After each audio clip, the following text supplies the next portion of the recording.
Being recently out of a relationship, I was very hesitant. But Terry said, it'll be easy. I'll have this big dinner party, and Barak will be one of the people at the dinner party. About 2 weeks later, the dinner party comes around, ring the doorbell, put my ear to the door.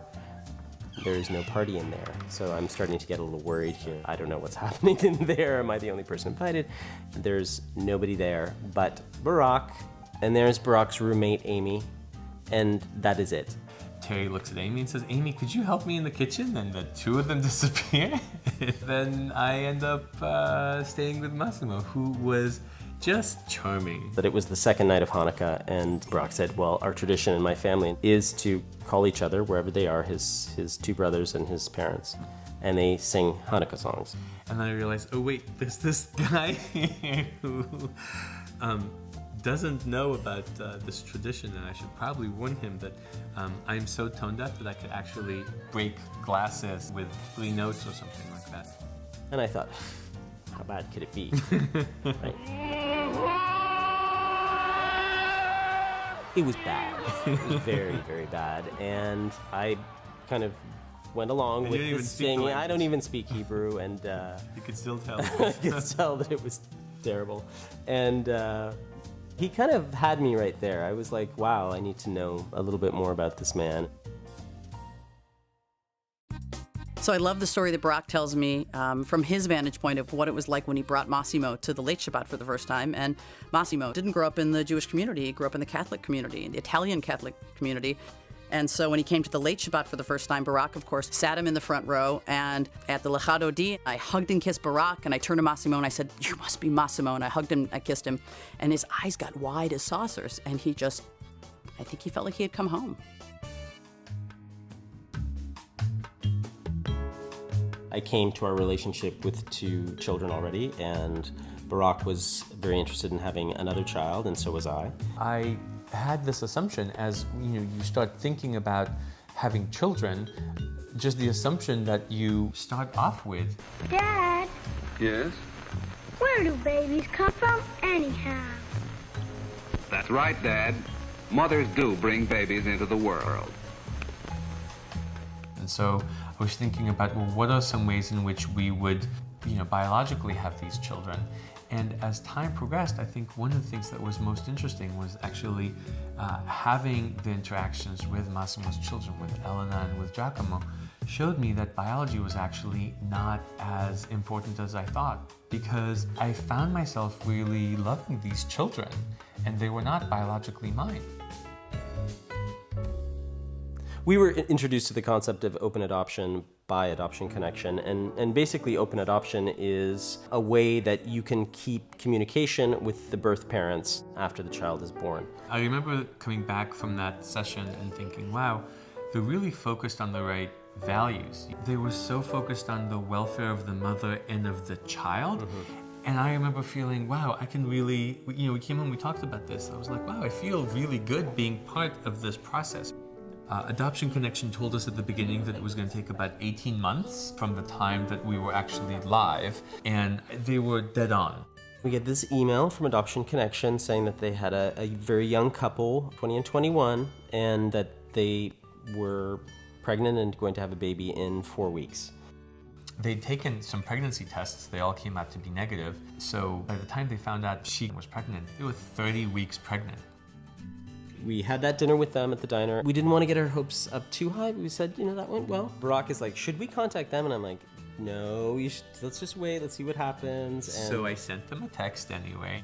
So that evening, she calls us, and I was just expecting the negative, and so we're making small talk. And so she says, well, we talked about it, and we would really love for you guys to be the parents of our baby. And we just started to cry. I mean, it was just so emotional. Yeah. And we're nodding our heads, and we forget that she's on the phone, and that she just said the most vulnerable thing that somebody could say, and we're just crying, and we're like hugging. We can't believe that this is happening. And she says, well, what do you guys think? And we're like, yes, of course. We hadn't given her an answer. We hadn't given her an answer. We didn't even realize that, because we were just so happy. And Talia came 4 weeks later. In the delivery room were the birth mother, the birth father, her mother, her cousin, and in the waiting room, there were the two of us, her father, the bio grandfather, and this family, this expanded version of a family. It was very exciting for us, and we were also very aware of the fact that this was the first grandchild for this family, and that they were sharing their family with us.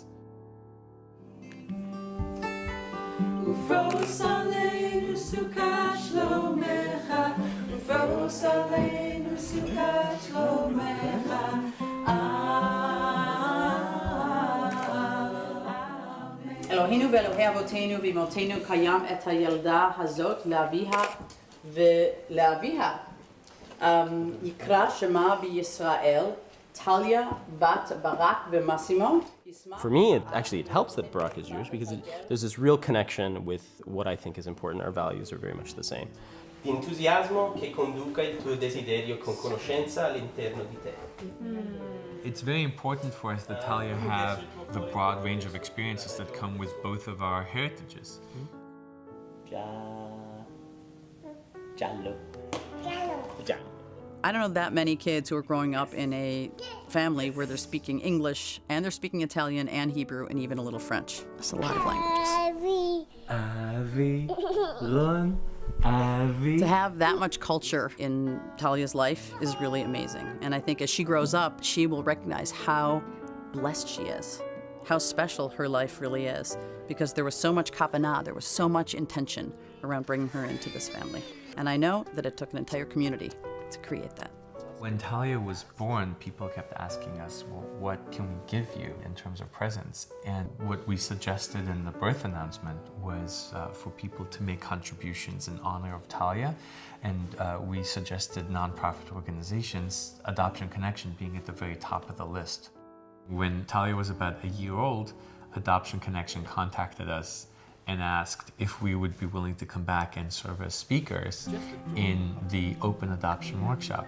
If we can pay some of that forward or pay it back in being an example and bringing the process to life, that's what really motivates me to come back. And I think she's going to have a great relationship with both of them. Yeah, and the grandparents as well. I think there's and the great-grandparents. Hearing stories like yours, I think actually makes me feel more comfortable about the things we can't control. We have the two of us, you know, we have Massimo's two bio kids, his wonderful ex-wife who's their bio mom, this adoptive daughter, her bio parents. And the love is just so strong between us. People have just responded saying you have such a lovely family. And that's such a great experience to be told as a same-sex couple.